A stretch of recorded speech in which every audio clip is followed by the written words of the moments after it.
രക്ഷപ്പെടാൻ വേണ്ടിയിട്ട് അവിടെ നിന്ന് വിട്ടുപോയ സഹതടവുകാരുടെ, അതായത് ശിക്ഷ അവസാനിപ്പിച്ച് പോയ തടവുകാരുടെ തുണികളാണ് ഇയാൾ ശേഖരിച്ചിട്ട് അവിടെ കയറായിട്ട് ഊർന്നിറങ്ങുന്നതിന് വേണ്ടിയിട്ടൊക്കെ ഉപയോഗിച്ചതെന്നാണ് പറയുന്നത്. അപ്പോൾ അത് ഇവരെ നിരീക്ഷിക്കുന്നില്ല. ഇതൊക്കെ എവിടെയാണ് ഇയാൾ സൂക്ഷിച്ചു വെച്ചത്? അത് നിരീക്ഷിക്കേണ്ടതല്ലേ? അപ്പോൾ എൻ്റെ സംശയം, ഏതെങ്കിലും ഒരു തരത്തിൽ പല കാരണങ്ങളുണ്ടാവാം ഇയാൾക്ക് പുറമേ നിന്ന് സഹായം കിട്ടിയിട്ടുണ്ട് എന്ന് തന്നെയാണ്. പുറമേ നിന്നുള്ള ഒരു സഹായം, അയാൾക്ക് ജയിൽ ചാടുന്നതിനുള്ള ഒരു സഹായം ഏതെങ്കിലും തരത്തിൽ അയാൾക്ക് ലഭിച്ചിട്ടുണ്ട്.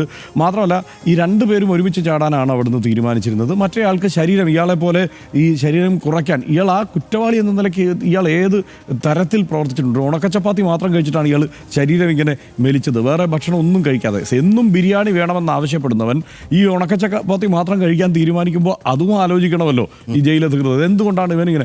മാത്രമല്ല, ഭക്ഷണ കാര്യത്തിൽ ജയിലിലെ നിയമം അനുസരിച്ച് ഈ തടവ് പുള്ളികൾ ആവശ്യത്തിന് ഭക്ഷണം കഴിക്കുന്നുണ്ടോ എന്നുള്ളത് നിരീക്ഷിക്കേണ്ടത് ഇവരുടെ ഉത്തരവാദിത്തമാണ്. അപ്പോൾ ആ നിരീക്ഷണവും അവിടെ സംഭവിച്ചിട്ടില്ല. അതുകൊണ്ടാണ് ഇയാൾക്ക് ഇങ്ങനെ നിന്ന നിപ്പിൽ മെലിയാൻ കഴിയുന്നത്. മെലിഞ്ഞതിന് ശേഷം അയാൾ അവിടുന്ന് ജയിലിൽ ചാടുന്നു. എന്തായാലും ഈ കരുതലും പോലീസിൻ്റെ ഇടപെടലും, ഇതൊക്കെ പറയുമ്പോഴും പോലീസിൻ്റെ കാര്യക്ഷമമായ ഇടപെടൽ, നാട്ടുകാരുടെ ആ ഒരു അത് ഞെട്ടലിൽ നിന്നുണ്ടാവുന്ന ആ ഒരു ശ്രദ്ധ, ഇതെല്ലാം കൊണ്ട് വളരെ പെട്ടെന്ന് അയാളെ പിടികൂടാൻ കഴിഞ്ഞത് വലിയ ആശ്വാസം ഉണ്ടാക്കുന്ന സംഗതിയാണ്.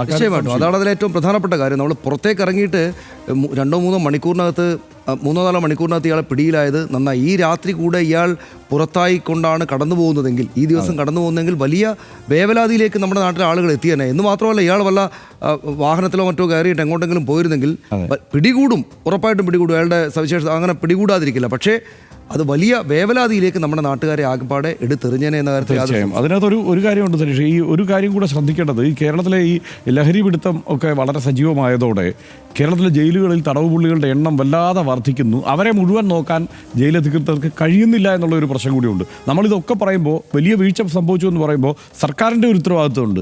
കാരണം ജയിലിൽ ഈ ആളുകളെ നോക്കാൻ പാകത്തിന് ആവശ്യമായ ഉദ്യോഗസ്ഥർ അവിടെ ഉണ്ടോ എന്നുള്ളത് ഉറപ്പാക്കേണ്ടത് സർക്കാരാണ്. ജയിലിലെ തടവ് പുള്ളികളുടെ എണ്ണം കൂടുന്നതിനനുസരിച്ച് അതിന് ആനുപാതികമായി ജയിൽ ഉദ്യോഗസ്ഥരുടെ എണ്ണവും അവിടെ തസ്തികകൾ ഇനി വർദ്ധിപ്പിച്ചിട്ടായാലും ജയിൽ ഉദ്യോഗസ്ഥർ അവിടെ വേണ്ടതാണ്. അതില്ല എന്നുള്ളത് വലിയ കുഴപ്പമാണ്. ആ പോയിന്റ് കൂടെ ഉന്നയിക്കേണ്ടതാണ്. പക്ഷേ ഇതിന് ആ എക്സ്ക്യൂസ് കൊടുക്കാൻ പറ്റില്ല. കാരണം ഇത്രമേൽ വലിയൊരു കൊടും കുറ്റവാളി ഒരു മാസമായിട്ട് ഈ പറയുന്ന കാര്യങ്ങളെല്ലാം ചെയ്തുകൊണ്ടിരിക്കുമ്പോൾ അയാളെ ഒന്ന് ചെന്ന് നോക്കാൻ പോലും ഇവർ ശ്രമിച്ചില്ല എന്ന്. അതായത് ആ തുണി എവിടെ ഒളിപ്പിച്ച് വെച്ചിരിക്കുന്നതെങ്കിലും ഇവർ കണ്ടെത്തേണ്ടതല്ലേ. അപ്പോൾ ആ നിരീക്ഷണം അവിടെ എത്തിയിട്ടില്ല എന്ന് പറഞ്ഞാൽ അതൊരു വലിയ വീഴ്ച തന്നെയാണ്.